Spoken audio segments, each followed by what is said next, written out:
नमस्कार दोस्तों, स्वागत है आपका आज की बेहद बड़ी और ज़रूरी खबरों में। लेकिन खबर में आगे बढ़ने से पहले अगर आप भी गरीबों की मदद में उतरी कांग्रेस पार्टी का समर्थन करते हैं तो आप भी इस वीडियो को लाइक कीजिए और इस लाल बटन को दबाकर चैनल को फ्री में सब्सक्राइब करके घंटी बजाइए और कमेंट में लिखें जय हिंद।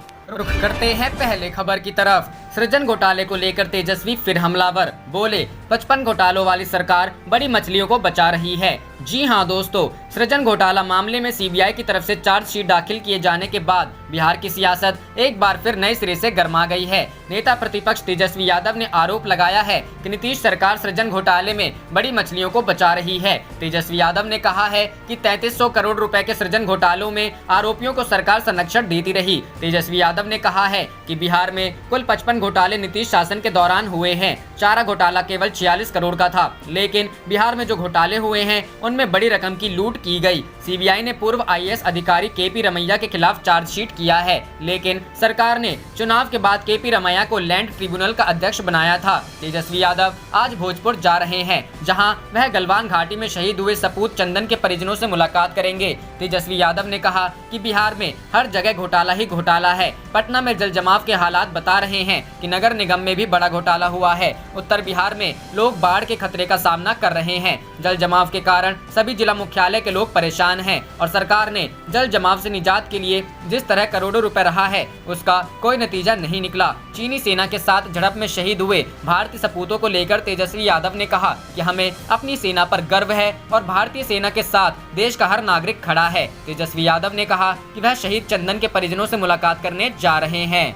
रुख करते हैं अगली खबर की तरफ। बिहार में सियासी बयानबाजी, आरजेडी प्रवक्ता बोले एनडीए के घर में चिराग से ही आग लगनी है। जी हां दोस्तों, लोक जनशक्ति पार्टी के राष्ट्रीय अध्यक्ष और जमुई से सांसद चिराग पासवान ने बिहार चुनाव से पहले एक चौंकाने वाला बयान दिया है। उन्होंने अपने पार्टी कार्यकर्ताओं को कहा कि बिहार में गठबंधन का स्वरूप बदल रहा है और पार्टी कार्यकर्ताओं को हर स्थिति के लिए तैयार रहना चाहिए। चिराग के इस बयान पर अलग अलग पार्टियों की प्रतिक्रिया आ रही है। राष्ट्रीय जनता दल के प्रवक्ता मृत्युंजय तिवारी का कहना है कि बिहार एनडीए में चुनाव से पहले खटपट शुरू हो गई है। तिवारी ने कहा कि चिराग पासवान ने कल अपने कार्यकर्ताओं से संबोधित करते हुए इसके संकेत दे दिए हैं। बता दें, वीडियो कॉन्फ्रेंसिंग के जरिए पार्टी कार्यकर्ताओं को संबोधित करते हुए चिराग पासवान ने कहा कि लोक जनशक्ति पार्टी को बिहार चुनाव को लेकर अपनी तैयारी पूरी रखनी चाहिए। उन्होंने कहा कि अगर जरूरत पड़ी तो एलजेपी को अकेले चुनाव लड़ने के लिए भी तैयार रहना चाहिए। चिराग ने कहा कि नेताओं और कार्यकर्ताओं को चुनाव में किसी भी परिस्थिति का सामना करने के लिए तैयार रहना चाहिए। चिराग पासवान के इस बयान से बिहार में आने वाले चुनाव से पहले एक बार फिर से कयास लगने शुरू हो गए हैं। चिराग की इस बात पर आरजेडी प्रवक्ता मृत्युंजय तिवारी ने कहा, चिराग पासवान ने कई मौकों पर नीतीश कुमार की कार्यशैली पर सवाल खड़े किए हैं और बिहार सरकार को आईना दिखाने का काम किया है। यही बात नीतीश कुमार को नागवार गुजर रही है, जिसकी वजह से एनडीए में एलजेपी को भाव नहीं दिया जा रहा है। नीतीश कुमार चुनाव में एलजेपी को सस्ते में निपटाना चाह रहे हैं और कम से कम सीट देना चाह रहे हैं। चिराग पासवान का गुस्सा स्वाभाविक है और अब में एनडीए के घर में चिराग से ही आग लगनी है। सूत्रों की माने तो लोक जनशक्ति पार्टी की सबसे बड़ी चिंता एनडीए में सीटों के बंटवारे को लेकर है। लोक जनशक्ति पार्टी की मांग है कि वह आगामी विधानसभा चुनाव में कम से कम 42 सीटों पर चुनाव लड़े, मगर एनडीए चिराग पासवान की पार्टी को 30 से 35 सीट ही देने के मूड में है। चिराग पासवान इन दिनों मुख्यमंत्री नीतीश कुमार से भी कभी कफा चल रहे हैं। दरअसल मौजूदा विधानसभा में लोक जनशक्ति पार्टी के 2 विधायक हैं, बावजूद इसके सरकार में पार्टी की कोई भी भागीदारी नहीं है। रुख करते हैं अगली खबर की तरफ। सृजन घोटाले में पूर्व आईएएस समेत 60 पर चार्जशीट दाखिल, विपक्ष ने नीतीश सरकार पर साधा निशाना। जी हां दोस्तों, बिहार के बहुचर्चित सृजन घोटाले में रिटायर्ड आईएएस अधिकारी केपी रमैया फंस गए हैं। केंद्रीय जांच ब्यूरो ने इस मामले में 60 लोगों के खिलाफ चार्जशीट दाखिल कर दी है। अब इस मामले को लेकर बिहार में सियासी बयानबाजी भी तेज हो गई है। कांग्रेस प्रवक्ता राजेश राठौड़ ने कहा कि केपी रमैया जेडीयू से चुनाव लड़ चुके हैं। सृजन घोटाले का तार कहां से जुड़ा है ये किसी से छुपा नहीं है। जब चारा घोटाले में सीएम के फाइनेंस मिनिस्टर दोषी हुए तो सृजन घोटाले में वर्तमान मुख्यमंत्री और फाइनेंस मिनिस्टर को दोषी क्यों नहीं माना जाए। वहीं आरजेडी प्रवक्ता मृत्युंजय तिवारी ने कहा कि सृजन घोटाले में असली दोषियों को बचाया जा रहा है। इस घोटाले में असली गुनहगार सरकार में बैठे हैं। अधिकारियों पर कार्रवाई सिर्फ दिखावा है। केपी रमैया तो जेडीयू से चुनाव तक लड़ चुके हैं। इधर सत्ता पक्ष की तरफ से भी बयान सामने आ गए हैं। जेडीयू प्रवक्ता अरविंद निषाद ने कहा कि हमारी सरकार न किसी को बचाती है और न किसी को फंसाती है।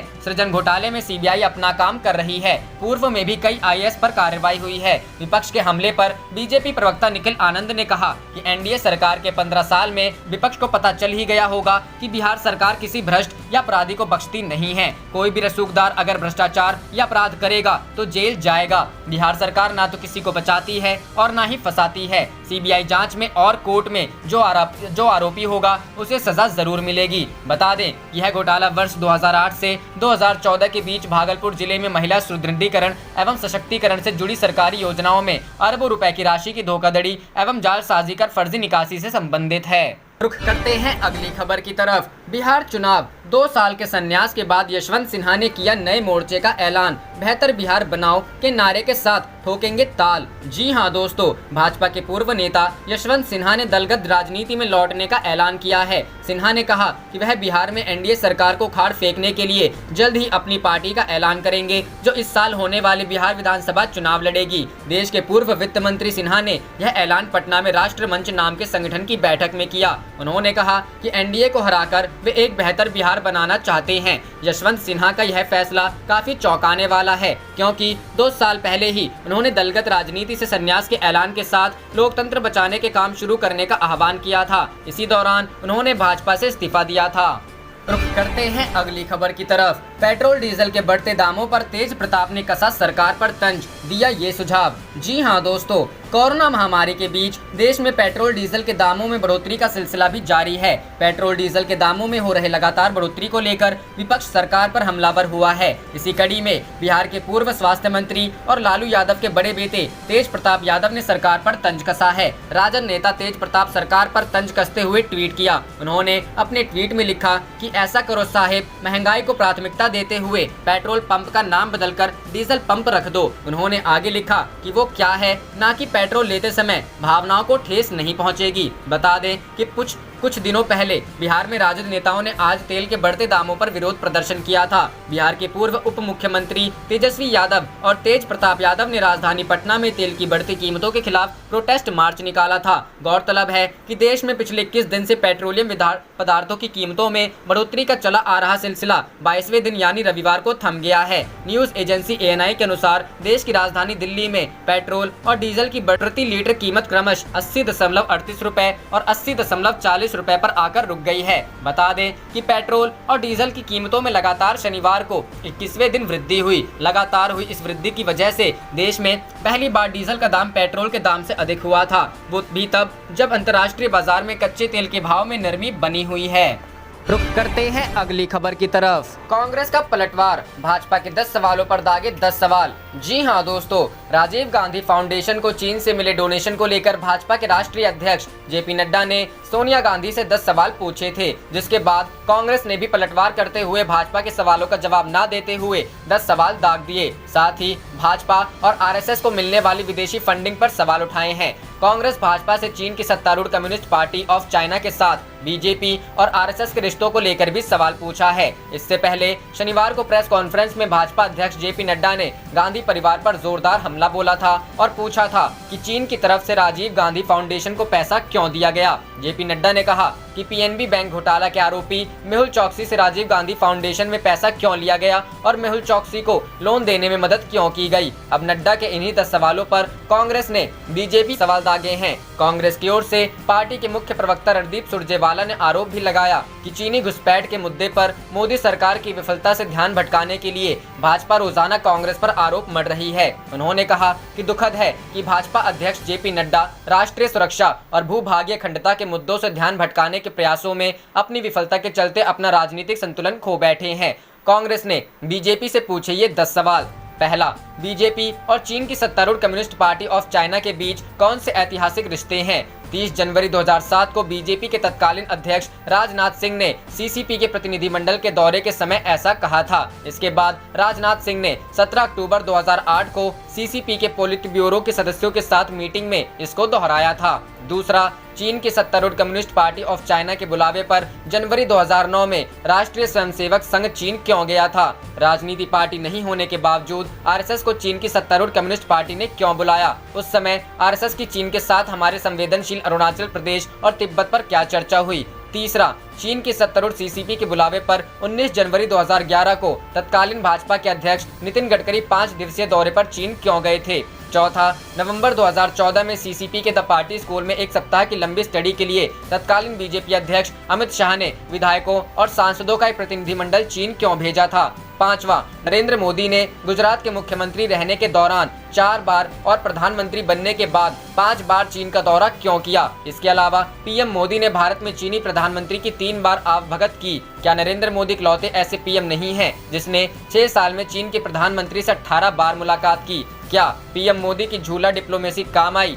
छठा, जिस तरह राजीव गांधी फाउंडेशन ने किया, क्या बीजेपी उसी तरह राष्ट्रीय स्वयंसेवक संघ को सभी डोनर की सूची और विदेशों से मिले पैसे के स्रोत की जानकारी सार्वजनिक करने को कह सकती है।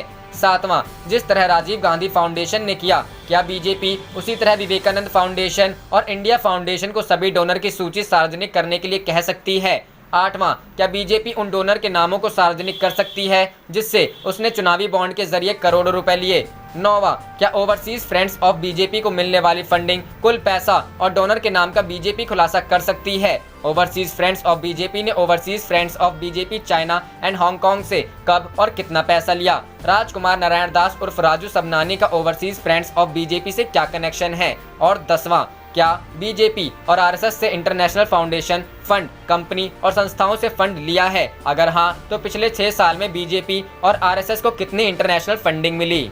रुख करते हैं अगली खबर की तरफ। पेट्रोल डीजल की बढ़ती कीमतों के खिलाफ राष्ट्रव्यापी प्रदर्शन करेगी कांग्रेस। जी हां दोस्तों, कांग्रेस ने शनिवार को कहा कि वह पेट्रोल डीजल की कीमतों में लगातार हो रही बढ़ोतरी के खिलाफ 29 जून को सामाजिक दूरी के नियमों का पालन करते हुए राष्ट्रव्यापी प्रदर्शन करेगी। पार्टी के संगठन महासचिव केसी वेणुगोपाल के मुताबिक गलवान घाटी में शहीद हुए 20 जवानों के सम्मान में 26 जून को कांग्रेस ने शहीदों को सलाम दिवस के रूप में मनाया और इसमें लोगों का समर्थन मिला। अब पेट्रोल डीजल की बढ़ती कीमतों के खिलाफ प्रदर्शन किया जाएगा। उन्होंने बताया कि कांग्रेस पेट्रोल और डीजल की कीमतों में लगातार हो रही बढ़ोतरी के खिलाफ 29 जून को दिन में 11 से 12 बजे के बीच देश भर में जिला मुख्यालय पर धरना देगी। उन्होंने कहा कि धरना की समाप्ति के बाद कांग्रेस के नेता संबंधित जिलाधिकारी अथवा उपायुक्त को राष्ट्रपति के नाम ज्ञापन सौंपेंगे। रुख करते हैं अगली खबर की तरफ। मन की बात पर राहुल गांधी का तंज, कब होगी राष्ट्र रक्षा और सुरक्षा की बात। जी हां दोस्तों, कांग्रेस नेता राहुल गांधी ने प्रधानमंत्री नरेंद्र मोदी के रेडियो कार्यक्रम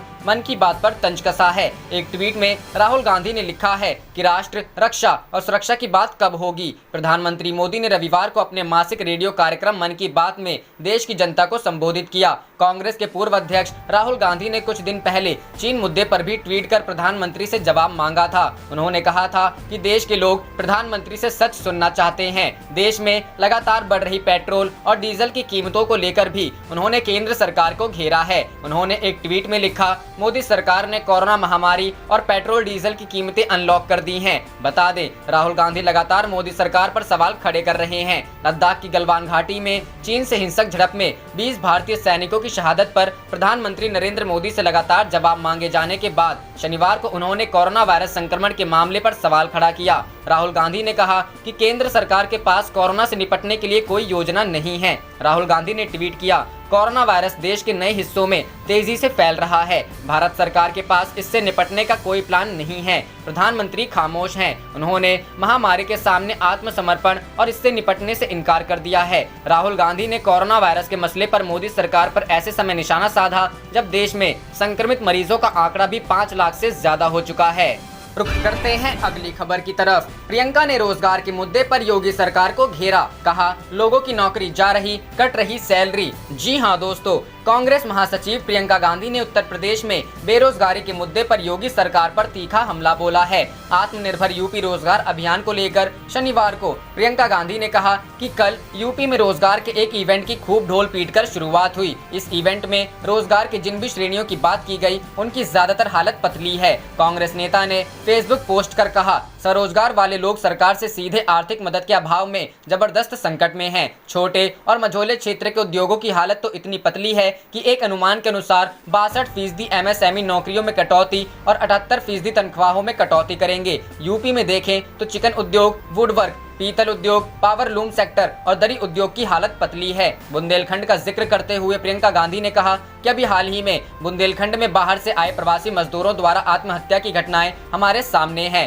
कानपुर में आर्थिक तंगी व रोजगार न होने की वजह से आत्महत्या की दुखद घटनाएं सामने आ चुकी हैं। ऐसे में यूपी सरकार क्या ढकने का प्रयास कर रही है? प्रियंका गांधी ने सरकार से सवाल किया कि क्या केवल प्रचार से रोजगार मिलेगा? प्रियंका गांधी ने पूछा कि इन रोजगारों के ठोस आंकड़े सरकार के किस पोर्टल पर मौजूद हैं?